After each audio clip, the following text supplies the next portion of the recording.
Hello dear student, good evening to all of you and good evening to all my friends.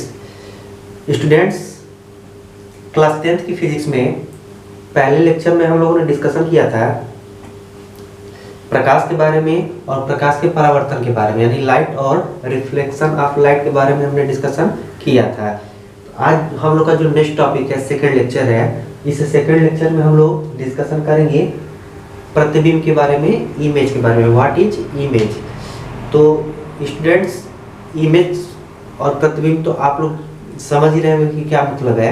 कहने का मतलब क्या है, image का मतलब क्या है कि अगर हम दर्पण के सामने खड़े होते हैं तो हमें अपना प्रतिबिंब दिखाई देता है। यानी मैं अगर किसी दर्पण के सामने खड़ा हो रहा हूँ तो उसमें बनने वाली आकृति जो होगी वही आकृति क्या कहलाती है? प्रतिबिंब कहलाती है। यानी सिंपल तौर पे क्या कहा जाए कि दर्पण के सामने रखी वस्तु की जो आकृति दर्पण में बनती है वही आकृति उसका प्रतिबिंब कहलाता है। तो डिफिनीशन आप लोगों को देखिए, वही चीज लिख दिया गया यहाँ पे कि जब हम किसी वस्तु को दर्पण के सामने रखते हैं तो वस्तु से चलने वाली प्रकाश किरणें दर्पण के तल से परावर्तित होकर हमारी आंखों पर पड़ती हैं, जिससे हमें वस्तु की आकृति क्या होती है? दिखाई देती है। और इस आकृति को ही हम कहते हैं क्या? प्रतिबिंब कहते हैं। यानी आप शीशे के सामने खड़े हो जाइए और आपके ऊपर जब लाइट इंसिडेंट होगा, यानी आपके ऊपर अगर प्रकाश पड़ती है तो यहाँ से रिफ्लेक्ट होके फिर कहाँ पे जाएगी? मिरर पे जाएगी, और मिरर से रिफ्लेक्ट होके फिर वापस चली जाएगी, और वही जो वापस किरणें आती हैं वही हमारी आंखों को क्या करती हैं? देखो, वही हमारी आंखों पर क्या करती है? पड़ती हैं। और जब पड़ती है तो हमें उस वस्तु की क्या दिखाई देती है? आकृति दिखाई देती है, और वही आकृति हमारी क्या कहलाती है? प्रतिबिंब कहलाती है। सिंपल तौर पे आप इतना समझ लीजिए कि शीशे के सामने खड़े होइए, जिस वस्तु को आप शीशे के सामने रखेंगे उस वस्तु की आकृति क्या होगी? उस शीशे में दिखाई देगी, और उस शीशे में दिखने वाली आकृति उस वस्तु की क्या कहलाती है? प्रतिबिंब कहलाती है। क्लियर है मेरी बात? अब यह जो प्रतिबिंब होता है, यह प्रतिबिंब टू टाइप्स के होते हैं, यानी there are two types of image. First is real image, that known is वास्तविक प्रतिबिंब, and second one is virtual image, that's known is आभासी प्रतिबिंब। अब यह वास्तविक और आभासी क्या होता है? तो देखिए, जैसे यहाँ लिखा गया है कि वास्तविक प्रतिबिंब जो होता है वह अवतल दर्पण और उत्तल लेंस में, याद रखिएगा, आभासी प्रतिबिंब अवतल दर्पण और उत्तल लेंस में बनता है। और यह कैसा बनता है? उल्टा बनता है। और वास्तविक यानी अवतल दर्पण उत्तल लेंस में बनने वाली प्रतिबिंब कैसी होती है? उल्टा होती है तथा वास्तविक होता है। इतना चीज ध्यान रखिएगा। फिर दूसरा आभासी प्रतिबिंब है, तो आभासी प्रतिबिंब में उत्तल दर्पण तथा अवतल लेंस में प्राप्त होता है, जिसमें बनने वाला प्रतिबिंब कैसा होता है? सीधा तथा आभासी। क्लियर है? ये चीज इतना याद रखिएगा कि वास्तविक प्रतिबिंब अवतल दर्पण और उत्तल लेंस में, आभासी प्रतिबिंब उत्तल दर्पण और अवतल लेंस में। किसी किसी स्थिति में हम अवतल दर्पण को ये जो आभासी प्रतिबिंब होता है इसको हम अवतल दर्पण में भी दर्शा सकते हैं, लेकिन सबसे जो सुपीरियर होता है वह उत्तल दर्पण और अवतल लेंस में ही मिलता है। अभी हम सबका फिगर बना के आपको समझा देते हैं। तो वास्तविक प्रतिबिंब क्या होता है कि ऐसा प्रतिबिंब जिसे हम पर्दे पर प्राप्त करते हो, तो ऐसे प्रतिबिंब को हम क्या कहते हैं? वास्तविक प्रतिबिंब। जैसे सिनेमा घरों में जो आकृति दिखती है वह आकृति हमारी क्या होती है? वास्तविक प्रतिबिंब होती है। और दूसरा उसी का जस्ट अपोजिट हो जाएगा क्या? कि ऐसे प्रतिबिंब जो पर्दे पर प्राप्त न होते हो, तो ऐसे प्रतिबिंब को हम क्या कह देते हैं? आभासी प्रतिबिंब कह देते हैं। यानी पर्दे पर प्राप्त होने वाले प्रतिबिंब को हम कहते हैं वास्तविक प्रतिबिंब, और पर्दे पर जो प्राप्त न हो ऐसे प्रतिबिंब को हम क्या कह देते हैं? आभासी प्रतिबिंब। जो पर्दे पर प्राप्त न हो ऐसे प्रतिबिंब को आभासी, और जो पर्दे पर प्राप्त होते हो ऐसे प्रतिबिंब को वास्तविक प्रतिबिंब कहते हैं। और यह सदैव दर्पण के सामने, यानी वास्तविक प्रतिबिंब क्या होता है? दर्पण के सामने बनता है, तथा आभासी प्रतिबिंब दर्पण के पीछे बनता है। क्लियर है? आभासी क्या होता है? दर्पण के पीछे बनता है, और वास्तविक क्या होता है? दर्पण के आगे बनता है। अब इसका रे डायग्राम से समझा जाए कि वास्तविक और आभासी क्या होता है। तो देखिए, हम पहले रे डायग्राम बनाते हैं वास्तविक प्रतिबिंब के लिए। तो देखो, हमने यहाँ पे लिख दिया है वास्तविक प्रतिबिंब के बारे में। तो वास्तविक प्रतिबिंब में क्या होता है? अवतल दर्पण। अवतल दर्पण का मतलब क्या है? अवतल दर्पण का मतलब ये होता है कि देखो, अवतल लिखा है ना, तो थोड़ा सा यहाँ पे इसका लॉजिक समझ लो। अवतल लिखा है तो अ का मतलब होता है अंदर, व का मतलब होता है वाले, और तल का मतलब क्या होता है? तल। मतलब क्या है? जिसका अंदर वाले तल से परावर्तन होता है, जिसका अंदर वाले तल से परावर्तन होता है, उसको हम अवतल दर्पण कहते हैं। अंदर वाले तल से परावर्तन अवतल दर्पण। और जब हम उत्तल दर्पण की बात करते हैं तो ऊ का मतलब क्या हो गया? ऊपर, और तल का मतलब तल। यानी जिसका ऊपर वाले तल से परावर्तन किया जाता है उसको हम उत्तल, चाहे लेंस में हो चाहे दर्पण में हो, दोनों का मतलब एक ही है। जब अंदर वाले तल से परावर्तन होता है तो अवतल दर्पण, और जब ऊपर वाले सिरे से परावर्तन होता है तो उसको उत्तल दर्पण। अभी यहाँ समझ में आ जाएगा। देखो, यहाँ पे कहता है कि हमको क्या बनाना है? अवतल दर्पण। और अवतल दर्पण का अंदर वाला जो होगा वो कैसा होगा? परावर्तन के रूप में होगा। यानी अंदर वाला तल परावर्तित होगा तो बाहर वाला तल कैसा होगा? रंगा गया होगा, कलई किया गया होगा। यानी बाहर वाला तल कैसा होगा? रंगा गया होगा, यानी इसको कलई किया गया होगा। ठीक, चांदी का पेंट लगाकर लाल ऑक्साइड से इसको क्या किया जाता है? पेंट कर दिया जाता है। तो अब कहता है, यह हमारा हो गया अवतल दर्पण। अवतल दर्पण जिसके अंदर वाले तल से परावर्तन होगा और ऊपर वाला तल क्या होगा? कलई किया होगा। तो अब कहता है, यह इसका एक मध्य रेखा, यानी इस दर्पण का ये क्या हो जाएगा? अर्धक हो जाएगा। अब कहता है, इस अर्धक पर कोई ऑब्जेक्ट रखी है, उस ऑब्जेक्ट को हम मान लेते हैं कि वह ऑब्जेक्ट क्या होगा? ए और बी होगा। अब इस ए और बी से चलने वाली प्रकाश की किरणें दर्पण के किसी बिंदु एम से क्या होती हैं? टकराती हैं, और टकराने के बाद परावर्तित होकर फोकस एफ से होते हुए क्या होती है? गुजर जाती है। और एक यहाँ पे होता है इसका वक्रता केंद्र, जिसको सी कहते हैं, और दूसरी किरण जो होती है वह वक्रता केंद्र से होते हुए आगे की ओर दर्पण के किसी बिंदु एन से मिलती है और परावर्तित होकर उसी मार्ग से वापस लौट आती है। तो दोनों परावर्तित किरणें जिस बिंदु पर काटती हैं, तो यह जिस बिंदु पर काटती हैं तो यह हमारा क्या हो जाएगा? ए डैश बी डैश। जिस बिंदु पर काटती हैं वही बिंदु हमारा क्या कहलाता है? वस्तु ए बी का प्रतिबिंब कहलाता है, जो कैसा होता है? वास्तविक होता है और वस्तु का उल्टा होता है। तो ऐसे इमेज को हम वास्तविक प्रतिबिंब कहते हैं, जिसमें वस्तु का जो प्रतिबिंब बनता है वो कैसा बनता है? उल्टा। देखो, यहाँ पे ए बी था तो यहाँ पे ए डैश बी डैश, यानी जस्ट उसका अपोजिट। और कैसा बनता है? वास्तविक, यानी जो चीज हमको दिख रहा था वही चीज यहाँ पे हमको दिख रहा है, लेकिन उस वस्तु को कैसा दिख रहा है? उल्टा दिख रहा है। यानी हम अगर ऐसे देख रहे हैं तो जाहिर सी बात है हमारा शक्ल ऐसे दिखना चाहिए तभी तो सही होगा, लेकिन नहीं, हम ऐसे देख रहे हैं तो हमारा चेहरा हमको दिख रहा है, यानी उल्टा दिख रहा है। ऐसे प्रतिबिंब को हम क्या कह देते हैं? वास्तविक प्रतिबिंब कह देते हैं। इस फिगर को एक तरीके से और मैं बना के बता देता हूं।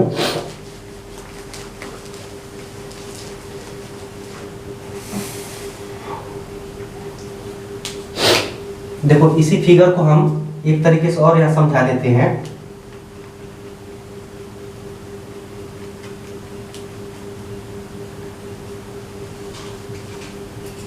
ये हमारा दर्पण का क्या हो जाएगा, अर्धक हो जाएगा। क्लियर है। अब कहता है कि हमको कहना है कि इस अवतल दर्पण में, ये भी हमारा क्या है, अवतल दर्पण, इसको हम अथवा करके लिख दे रहे हैं यहाँ पे, अथवा करके इसका एक फिगर और हम समझा दे रहे हैं। जैसे ये चीज लॉजिकली आप लोगों को डेरिवेशन में ऐसे ही करना है, ऐसे सब कुछ होगा, यानी फोकस से गुजरेगा, एक किरण हमारा उसके वस्तु के ऊपर वाले सिरे से जाएगा और फिर उसी रास्ते क्या हो जाता है, परावर्तित, और परावर्तित किरणें दोनों एक दूसरे को कहीं ना कहीं काटती हैं, और काटने वाली बिंदु क्या कहलाती है, इस वस्तु AB का प्रतिबिंब कहलाता है। और वह प्रतिबिंब कैसा होता है, वास्तविक प्रतिबिंब होता है, तथा वस्तु के सापेक्ष कैसा होता है, उल्टा होता है। तो ये चीज हमको यहाँ पे देखने को मिला।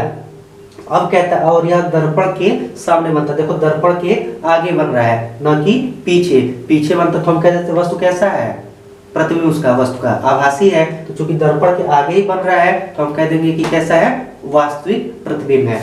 अब इसी चीज को हम अथवा करके एक फिगर से और समझ लेते हैं कि इसका और क्या मतलब निकलेगा। जैसे कहता है कि कोई प्रकाश की किरण है जो वस्तु से होते हुए जाती है और फोकस से होते हुए आगे की ओर निकल जाती है। अब कहता है हम यहां से एक अभिलंब ड्रा कर देते हैं जो वक्रता केंद्र C पर आता है, और यहां से भी हम एक अभिलंब ड्रा करते हैं जो वक्रता केंद्र C पर मिलता है। जो आपको प्रकाश के परावर्तन में बताया गया था कि कोई समतल दर्पण है, वस्तु इसकी प्रकाश की इस पे गिरती है और परावर्तित होकर फिर उसी माध्यम में जाती है, और बीच में हम क्या करते हैं, अभिलंब ड्रा करते हैं, तो यह कोण इस कोण के क्या हो जाता है, बराबर हो जाता है। तो वही चीज यहाँ कहा गया है, देखो यह आपतित किरण, यह परावर्तित किरण, यह आपतित किरण और यह परावर्तित किरण। क्लियर है। और जिस बिंदु पर यह काटती हैं, जिस बिंदु पर काटती हैं, और यह बिंदु क्या होता है हमारा, फोकस F होता है। तो जिस बिंदु पर काटती हैं, अब उससे मिलने वाली समस्त रेखाएं हमारी क्या कहलाती हैं, वास्तविक प्रतिबिंब। यानी जो भी किरणें इस पे आ रही हैं वो सारी किरणें हमारी क्या हो जाएंगी, वास्तविक प्रतिबिंब को बताएंगी, और वह कैसा होगा, वस्तु के सापेक्ष उल्टा तथा कैसा होगा, वास्तविक होगा। क्लियर है। तो ये फिगर भी हम बना सकते हैं और ये फिगर भी हम बना सकते हैं। तो ये हमारा किसके लिए हो गया, वास्तविक प्रतिबिंब के लिए, जो दर्पण के सामने बनता है तथा वस्तु का उल्टा होता है, ये वास्तविक प्रतिबिंब कहलाता है और इसे पर्दे पर प्राप्त किया जाता है। अब दूसरा अगर हम डायग्राम पढ़ते हैं, अब हम दूसरा किसके लिए पढ़ेंगे, आभासी प्रतिबिंब के लिए। तो जो पर्दे पर प्राप्त न हो ऐसे प्रतिबिंब को हम क्या करेंगे, वास्तविक प्रतिबिंब। यानी पर्दे का मतलब अब दर्पण इधर है तो पर्दा हमारा इधर ही होगा, अब इधर न प्राप्त होके कहीं इसके पीछे मिलता है तो हम कह देंगे कि कैसा प्रतिबिंब होगा, ये आभासी प्रतिबिंब होगा। तो आइए हम देख लेते हैं, इस फिगर को आप लोग ड्रा कर लीजिएगा, फिगर को ड्रा कर लीजिएगा। ये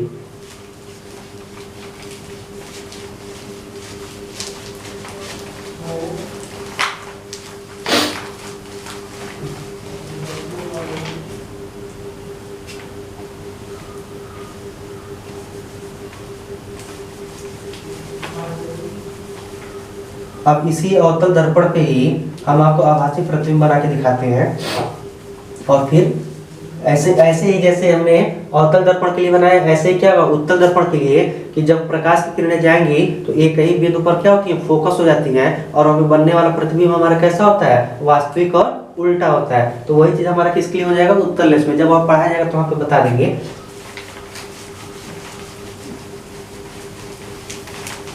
अब यहाँ पे हम सेकेंड केस की बात करते हैं, तो सेकेंड केस हम किसके लिए लेके चलेंगे, आभासी के लिए, आभासी प्रतिबिंब। अब आभासी प्रतिबिंब को हम दोनों पे बता दे रहे हैं, उत्तल दर्पण पे भी बता दे रहे हैं और अवतल दर्पण पे भी बता दे रहे हैं। तो देखो जब हम अवतल दर्पण पे लेंगे इसको, जब अवतल दर्पण पे हम लेते हैं आभासी प्रतिबिंब निकालने के लिए। तो अब देखो क्या कहता है कि यह हमारा वक्रता केंद्र क्या हो जाएगा C, और यहाँ पे हमारा क्या हो जाएगा फोकस F हो जाएगा। तो अब कहता है कि पहले हमने ऑब्जेक्ट को वक्रता केंद्र के पहले रखा था, तो हमारा क्या निकला था वास्तविक प्रतिबिंब। और जब आभासी प्रतिबिंब की बात किया जाता है तो आभासी प्रतिबिंब में जो वस्तु रखी जाती है इस ध्रुव के और फोकस के कहीं बीच में रखी जाएगी। तो मान लेते हैं यह हमारा क्या है वस्तु AB है, वस्तु क्या है AB है। अब यहाँ से चलने वाली प्रकाश की किरणें ये आपतित किरण और परावर्तित होकर फोकस से होते हुए क्या हो जाएंगी गुजर जाएंगी। और एक जो किरण होता है क्या कहा गया है देखो फोकस F और ध्रुव P के बीच में ही हमारी क्या होगी ऑब्जेक्ट रखी होगी। और जब ऑब्जेक्ट रखी होगी तो उसका जो आपतित किरण होता है दर्पण पर पड़ने के बाद फिर क्या होता है परावर्तित हो जाता है। तो यह हमारा क्या हो गया परावर्तित किरण हो गया। और एक हमारा इसका अविलंब हो जाएगा जिसको हम वक्रता केंद्र C पर प्राप्त करते हैं। और जब इसको हम आगे की ओर बढ़ाते हैं तो यह दोनों क्या होते हैं ऐसे फैलते हुए मिलते हैं, यानी यह दोनों कहीं पर भी मिलता हुआ नहीं दिखता है। तब जब दर्पण के सामने नहीं मिल रहा है क्या कहा जा रहा है कि अवतल दर्पण में जब हम आभासी प्रतिबिंब की बात करते हैं तो ध्रुव P और फोकस F के बीच में हम ऑब्जेक्ट को रखते हैं और सेम क्रिया करेंगे कि परावर्तन होने के बाद फोकस से होते हुए गुजर जाएगी। और एक अविलंब ड्रा कर देते हैं जो वक्रता केंद्र C से होते हुए गुजरती है। और यह दोनों रेखाएं कहीं मिलती हुई प्रतीत नहीं होती हैं। तब कहा जाता है कि इस अविलंब रेखा को हम पीछे की ओर क्या करते हैं बढ़ाते हैं। और यह जो परावर्तित किरण है इसको हम कहीं पीछे की ओर क्या करते हैं बढ़ाते हैं तो किसी बिंदु पर मिलता हुआ प्रतीत होता है। और यही जो होता है इसी को हम कहते हैं आभासी प्रतिबिंब कहते हैं, जो दर्पण के सामने न मिलकर दर्पण के क्या होता है पीछे प्राप्त होता है। तो ऐसे प्रतिबिंब को हम क्या कह देते हैं आभासी प्रतिबिंब। क्या कहा गया है जो दर्पण के पीछे प्राप्त हो पर्दे पर प्राप्त न हो ऐसे प्रतिबिंब को हम आभासी प्रतिबिंब कहते हैं। यानी परावर्तित किरण को पीछे की ओर बढ़ाया और अविलंब रेखा को पीछे की ओर बढ़ाया तो कहीं ना कहीं किसी बिंदु पर मिलता हुआ प्रतीत होता है। ऐसे प्रतिबिंब को हम आभासी प्रतिबिंब कहते हैं। अब इसी चीज को हम अगर उत्तल दर्पण पे आपको बताते हैं तो उत्तल दर्पण देखिए कैसे हो जाएगा जिसका अंदर वाला तल कलई किया होगा और ऊपर वाला तल क्या होगा परावर्तित किरण को प्रदर्शित करेगा। तो अब देखो अब कहता है कि प्रकाश की किरणें ऐसे जाती हैं ठीक। फिर यह हमारा क्या है ध्रुव P है, यह फोकस F है, यह वक्रता केंद्र C है। तो क्या कहता है कि जब यहाँ से यह परावर्तित होके आगे की ओर जाता है सेम क्रिया देख लो वही चीज है। क्लियर है। तो जो परावर्तित किरण देखो यहाँ पे जो परावर्तित किरण था वह कहाँ से गुजर रहा है फोकस से। तो जाहिर सी बात है जो परावर्तित किरण वो कहाँ गुजरेगा फोकस से होकर गुजरेगा। तो इस परावर्तित किरण को हम क्या करते हैं फोकस पे और इसको भी हम क्या करते हैं फोकस पे मिला देते हैं।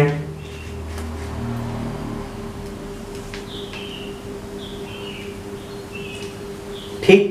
और कहता कि इन आपतित किरण और परावर्तित किरण के बीच एक लंब रेखा गुजरेगी। अब लंब रेखा देखो कहाँ पे है ये जो है ये हमारा लंब रेखा है जो वक्रता केंद्र C पर क्या होता है जो वक्रता केंद्र C पर मिलता हुआ प्रतीत होता है। तो अब कहा गया है देखो अब देखो क्या कहता है कि आपतित किरण यहाँ से परावर्तित होके वो चली गई आपतित किरण परावर्तित होके चली गई। तो अब कहता है कि यह परावर्तित किरण कहीं पे भी मिलता हुआ प्रतीत नहीं होता है। यानी इधर हमारा पर्दा है देखो परावर्तित तल इधर यानी पर्दा हमारा इधर होगा और यह पीछे के सिरा होगा तो कहीं पे भी ये किरणें आपस में मिलती नहीं है। तो इस परावर्तित किरण को पीछे की ओर बढ़ाते हैं तो यह फोकस पर मिलता हुआ प्रतीत होता है। तो जब पीछे की ओर मिलता हुआ प्रतीत होता है तो वही बिंदु हमारा क्या कहलाता है? आभासी प्रतिबिंब, जो वस्तु के सापेक्ष क्या होता है? सीधा होता है तथा आभासी होता है। यानी यहाँ पे वस्तु होगी तो जस्ट उसी का सीधा प्रतिबिंब बनेगा, और कैसा होगा? आभासी होगा, जो मिलता हुआ प्रतीत होता है। यानी यह किसकी बात है? उत्तल दर्पण की। ऐसे ही हम किस पे बात कर लेंगे? अवतल लेंस की बात कर लेंगे। तो जब लेंस हम पढ़ाएंगे तो वहां पे भी हम इस डायग्राम को बना के बता देंगे। अभी यहाँ पे समझिए, नहीं तो कंफ्यूजन हो जाएगा। क्या कहा गया है कि जब इसको ध्रुव और फोकस के बीच में वस्तु को रखते हैं तो जब प्रकाश की किरणें चलती हैं तो परावर्तित होकर फोकस से गुजर जाती हैं, और एक किरण इस आपतित किरण और परावर्तित किरण के बीच हम अविलंब ड्रा करते हैं, जो वक्रता केंद्र C से होते हुए आगे की ओर निकल जाता है और वो कहीं पे मिलता हुआ प्रतीत नहीं होता है। तो इस अविलंब रेखा को और इस परावर्तित किरण को हम पीछे की ओर बढ़ाते हैं तो कहीं किसी बिंदु पर मिलता हुआ प्रतीत होता है, जो उस वस्तु का आभासी प्रतिबिंब बनाता है तथा उस वस्तु के सापेक्ष सीधा प्राप्त होता है। वही चीज अब हम उत्तल दर्पण में बताए हैं। तो उत्तल दर्पण में देखो, प्रकाश की किरणें आई और परावर्तित होके चली गई। तो जो भी प्रकाश की किरणें आएंगी परावर्तित होके चली जाएंगी, कोई किरण एक दूसरे से मिलता नहीं है। और उनके बीच, आपतित किरण और परावर्तित किरण के बीच हम क्या करते हैं? लंब ड्रा कर देते हैं। तो angle of incident is equal to angle of reflected, यानी जो आपतित किरण होता है बराबर क्या होता है? परावर्तित किरण के बराबर हो जाता है। तो अब कहता है जो आपतन कोण होगा वह परावर्तन कोण के क्या होगा? बराबर होगा। सेम चीज यहाँ पे भी हो जाएगा। तो अब जब परावर्तित होकर चला जाता है तो अब इस लंब रेखा को हम पीछे की ओर बढ़ाते हैं तो वक्रता केंद्र C पर मिलता है, और जो परावर्तित किरण होता है उसको हम पीछे की ओर बढ़ाते हैं तो कहीं ना कहीं फोकस पर मिलता हुआ प्रतीत होता है, जो हमको यह बताता है कि उस वस्तु का आभासी प्रतिबिंब है तथा वस्तु के सापेक्ष सीधा प्राप्त होता है। तो यह हमारा हो गया आभासी प्रतिबिंब के बारे में। तो इतनी बात क्लियर हो गई होगी। अगर फिर भी कहीं से कोई दिक्कत होती है तो बिल्कुल आप पूछ लीजिएगा, कोई दिक्कत नहीं है। अब इसके बाद से डिफरेंस होता है कि वास्तविक प्रतिबिंब और आभासी प्रतिबिंब में क्या अंतर है।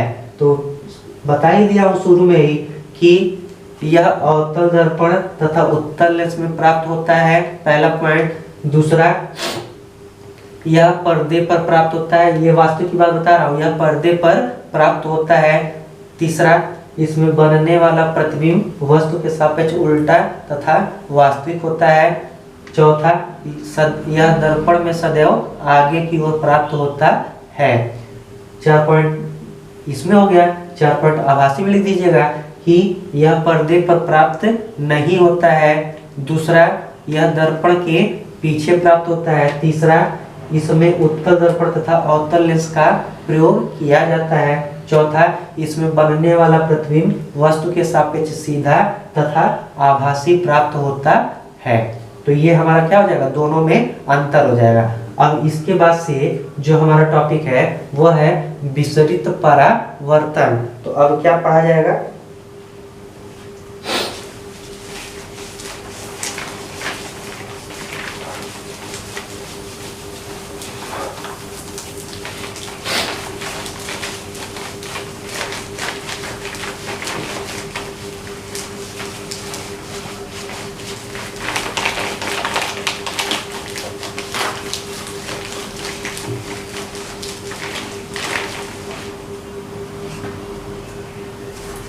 अब जो टॉपिक है हम लोग का विसरित परावर्तन। क्या हो जाएगा? विसरित परावर्तन। तो अब देखो, विसरित परावर्तन क्या होता है? डिफ्यूज्ड, इसको पढ़ा जाता है डिफ्यूज रिफ्लेक्शन। तो क्या हो जाएगा? देखो, परावर्तन, जब हम डिफ्यूज्ड रिफ्लेक्शन की बात करेंगे तो डिफ्यूज रिफ्लेक्शन में क्या होता है, जैसे हमने परावर्तन में पढ़ा है, परावर्तन में एक समतल पृष्ठ था, आपतित किरण आती थी, परावर्तित होकर उसी माध्यम में लौट जाती थी, आपतन कोण सदैव परावर्तन कोण के बराबर होता था। तो ये हमारा, इसको हम नियमित परावर्तन भी कहते हैं और परावर्तन का नियम भी कहते हैं। तो जो नियमित परावर्तन होता है वह ये है, और अनियमित परावर्तन को ही हम कहते हैं विसरित परावर्तन। यानी नियमित परावर्तन समतल दर्पण पे प्राप्त की जाती है, और जो विसरित परावर्तन होता है वह खुरदुरे पृष्ठ पर प्राप्त किया जाता है। जैसे डिफिनीशन क्या दे देंगे, देखिए पहले फिगर समझ लो कि यह हमारा क्या है, समतल न होकर कैसा है, खुरदुरा पृष्ठ है। ये कैसा पृष्ठ हमारा, खुरदुरा पृष्ठ है। ठीक, अब कहता है कि जब इस पे प्रकाश की किरणें आपतित होती हैं तो परावर्तित होकर सभी दिशाओं में क्या होती हैं, फैल जाती हैं। सभी दिशाओं में क्या होती हैं, फैल जाती हैं। तो इस परावर्तन को हम कहते हैं विसरित परावर्तन या अनियमित परावर्तन। क्या कहा गया है कि जब किसी खुरदुरे पृष्ठ पर प्रकाश की किरणें आपतित होती हैं तो परावर्तित होने के बाद वह सभी दिशाओं में फैल जाती हैं। इस प्रकार के परावर्तन को हम विसरित परावर्तन कहते हैं। क्या कहा गया है कि जब किसी खुरदुरे पृष्ठ पर प्रकाश की किरणें आपतित होती हैं तो परावर्तित होने के बाद सभी दिशाओं में फैल जाती हैं, और फैलने की इस क्रिया को ही हम विसरित परावर्तन या अनियमित परावर्तन कहते हैं। अब इसको डेली बाय डेली कैसे लाइफ में यूज किया जाता है, यानी जब आप कमरे में जाते हैं और लाइट को ऑन करते हैं, तो जब भी हम लाइट को ऑन करते हैं तो दीवार से रिफ्लेक्ट होने वाली किरणें क्या होती हैं, सभी दिशाओं में फैल जाती हैं। और फैलने का जो नियम होता है वो किस पे होता है, विसरित परावर्तन पे ही होता है। आप डेली का डेली न्यूज़पेपर पढ़ते हैं, अखबार पढ़ते हैं, अखबार भी आपका कैसा होता है, खुरदुरा होता है, जिससे जब प्रकाश की किरणें उस पर पड़ती हैं तो छोटी से छोटी अक्षर भी हमको क्या करती हैं, दिखाई देने लगती हैं। वो भी किस नियम पे होता है, विसरित परावर्तन पे ही होता है। तो ये सब डेली बाय डेली जो भी हमारी लाइफ में होता है, जब प्रकाश की किरणें, सूर्य की किरणें फूल पत्तियों पे पड़ती हैं, वो भी क्या होती है, हमारी विसरित परावर्तन होती है। यानी डेली बाय डेली लाइफ में जो भी घटनाएं होती हैं वो सारे परावर्तन किस पे हैं, अनियमित या विसरित परावर्तन पे ही हैं, जिससे आपतित किरण परावर्तित होने के बाद चारों ओर फैल जाती है और हमें वस्तु क्या होने लगती है, स्पष्ट रूप से दिखाई देने लगती है, चाहे छोटी से छोटी हो चाहे बड़ी से बड़ी हो, वह विसरित परावर्तन के नियम के आधार पर ही प्राप्त कर ली जाती है, यानी दिखाई देने लगती है। तो ऐसे परावर्तन को हम विसरित परावर्तन कहते हैं। यानी खुरदुरे पृष्ठ से जब आपतित किरण परावर्तित होकर सभी दिशाओं में फैल जाती है तो ऐसे परावर्तन को हम विसरित परावर्तन कहते हैं। अब इसके बाद से विसरित परावर्तन पढ़ने के बाद ये फिगर आप लोग का है, नोट्स में आप लोगों को सब कुछ बताया गया है आप लोगों के नोट्स में, यहाँ हम समझा दे रहे हैं। तो ये हमारा हो गया विसरित परावर्तन। नोट्स पसंद आती हैं तो प्लीज़ चैनल को लाइक, सब्सक्राइब और शेयर करना बिल्कुल मत भूलिए, और अपने दोस्तों की भी मदद करिए।